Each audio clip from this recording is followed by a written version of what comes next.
Today's project is adding door casing or the trim to the door.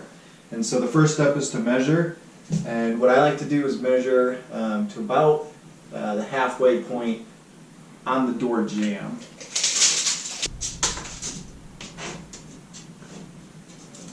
So there you can see the halfway is about 6 feet.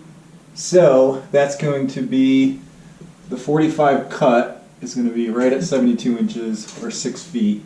And that'll give me the bottom of this trim right at that 6 foot mark. And on the opposite side, it's the same. In some cases, it's not always going to be the same. If your door jamb is really jacked up, it might be a 1/4 of an inch off. So that's why you want to measure both sides. Typically, it's going to be very close, if not the exact same. So this one it is. We need 2 at 72 inches. For our left side here, we need 72 inches to the start of the cut. Same with the right side, 72 inches to the start of the 45. And on this cross piece, we have 30 7/8 from the inside and the inside. Alright, so I have my first measurement, 72 inches, right here. I took my square, lined it up, drew the line, so there's my 45. That's what I need to cut. Now there's 2 options to cut this, right? We can use a miter box, line it up, and you'd want to clamp this down or screw it down. Line it up on the 45, and then cut like this by hand. Or if you're doing a big project, you probably want to use a saw like this. So with a saw like this, you can cut either 45,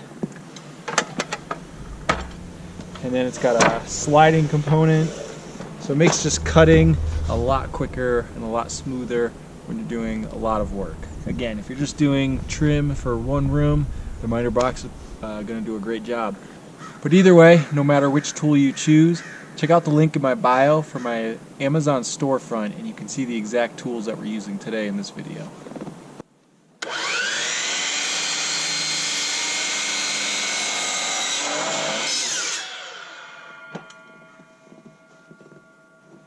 Alright, so we have our pieces of trim cut.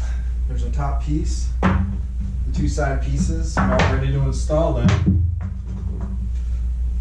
We have our compressor and our nail gun, and then several different size, length nails, depending on which piece of trim we're putting up, and then how thick the sheetrock is, what's behind the sheetrock, etc.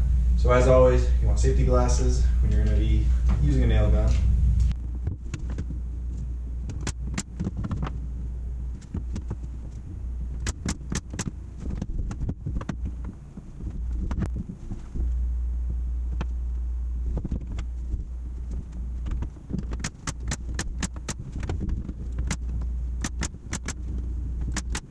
So we've filled the nail holes, we've caulked the corners and the edges. Now we need that to dry, and then we can paint. So that's how we do the door trim or the door casing. Thanks.